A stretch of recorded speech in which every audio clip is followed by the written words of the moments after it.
بنی اسرائیل میں ایک عورت تھی جو بہت ہی بد کردار تھی۔ اللہ نے اسے حسن و جمال خوب دیا تھا اور وہ بدکار بھی انتہا درجے کی تھی۔ پوری بستی کے ساتھ اس کے ناجائز تعلقات تھے۔ وہ اتنی مالدار ہو گئی کہ اپنے لیے ایک بہت بڑا محل بنوایا اور تخت بھی بنوایا جس پر وہ روزانہ بن سنور کر بیٹھتی تھی، اور اس کے ساتھ غلط تعلق رکھنے والے پورے شہر کے امراء آتے تھے۔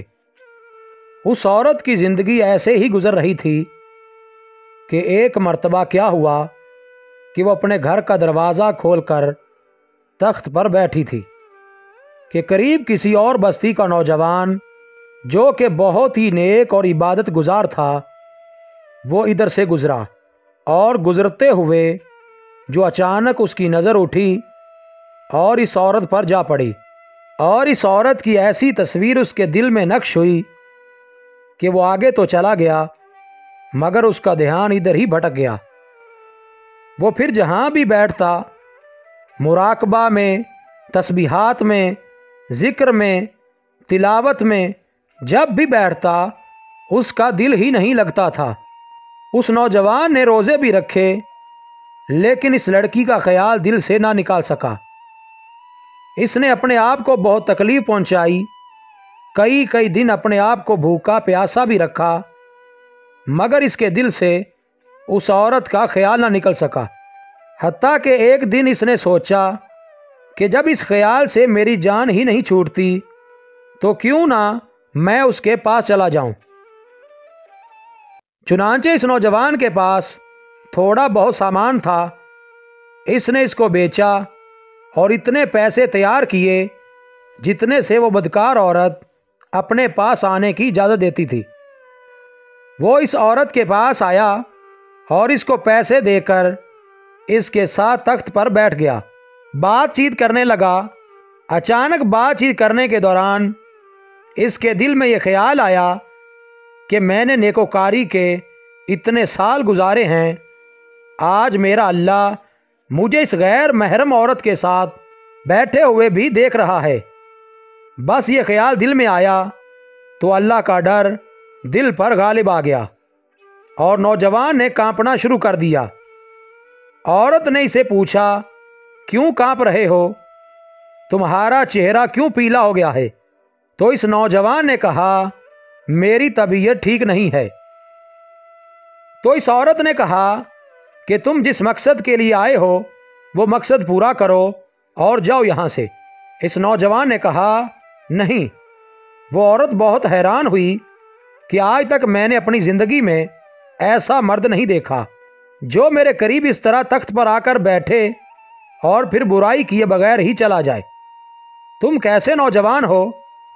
مگر اس نوجوان نے کہا، یہ جو پیسے میں آپ کے لیے لایا تھا یہ تم رکھ لو اور مجھے جانے دو۔ اس عورت نے کہا، تم کون ہو اور کیا ہو؟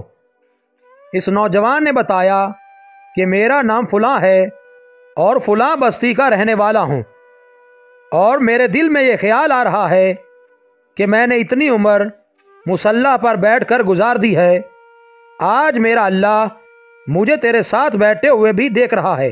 بس اس کے بعد اس نوجوان کی آنکھوں میں آنسو آ گئے اور وہ وہاں سے چل پڑا۔ اس نوجوان کے جانے کے بعد جو تھوڑی دیر کی صحبت ساتھ بیٹھنے کی اس عورت کو ملی تھی، اس کی برکت سے اس عورت کے دل میں خیال آیا کہ یہ کنوارا نوجوان اتنا اللہ سے ڈرتا ہے جبکہ اس نے گناہ بھی نہیں کیا، اور میں تو سارا دن اور ساری رات گناہ کرتی رہتی ہوں، میں تو خدا سے ڈرتی بھی نہیں۔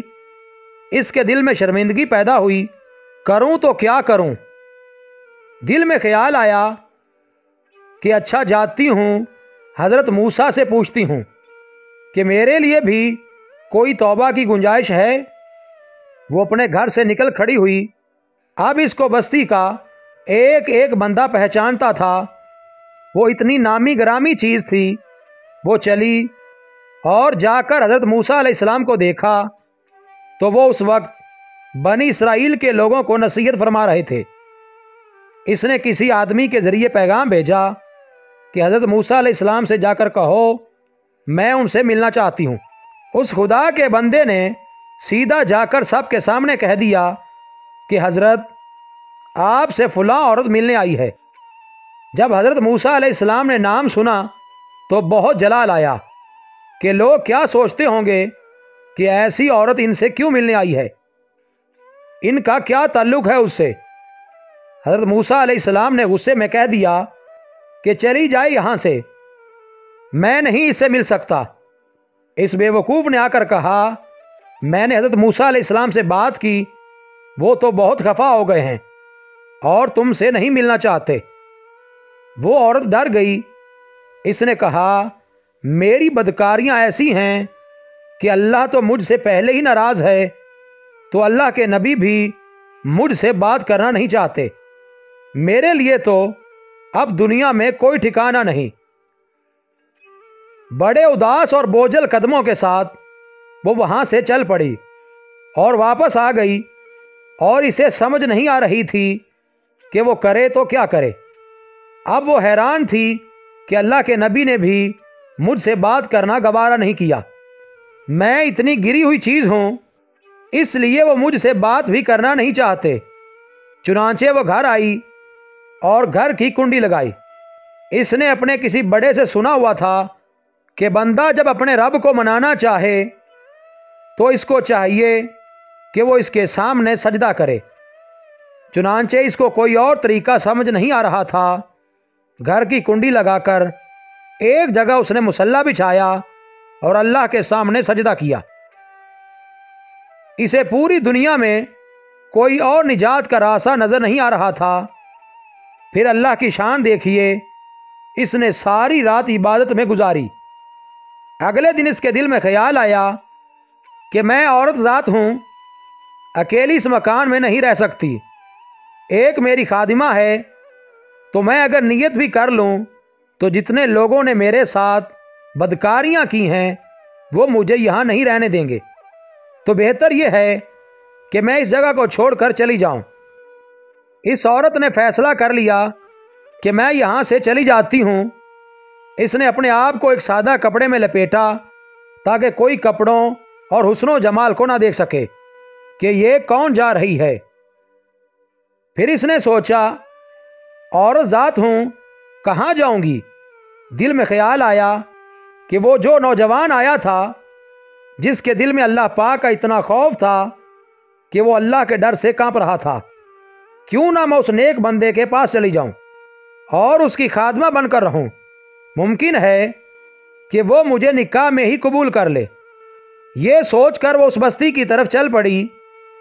چنانچہ ڈھونڈتی ہوئی اس بستی میں اس کے گھر پہنچی اور گھر والوں سے کہا کہ میں فلاں بندے سے ملنے کے لیے آئی ہوں۔ تو اس کے گھر والوں نے کہا کہ اس کے ذکر اور عبادت کا معمول ہے اور وہ کمرے سے اتنے بجے نکلتا ہے، تم ایسا کرو انتظار کر لو۔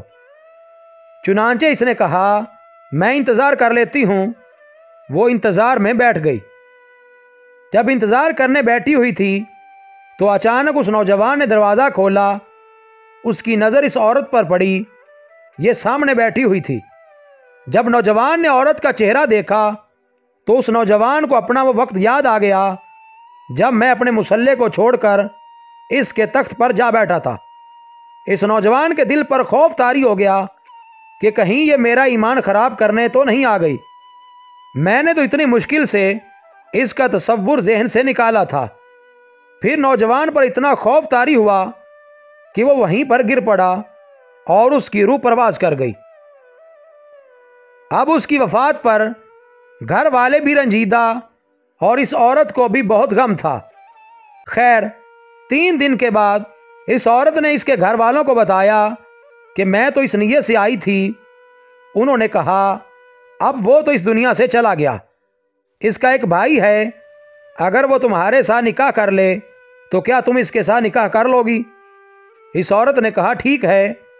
جب اس کے بھائی سے پتہ کیا تو اس نے کہا ٹھیک ہے، اگر پہلے یہ ایسی عورت رہی ہے اور اب توبہ کی نیت کر چکی ہے تو میں اس کو اپنے نکاح میں قبول کر لوں گا۔ چنانچہ اس عورت کا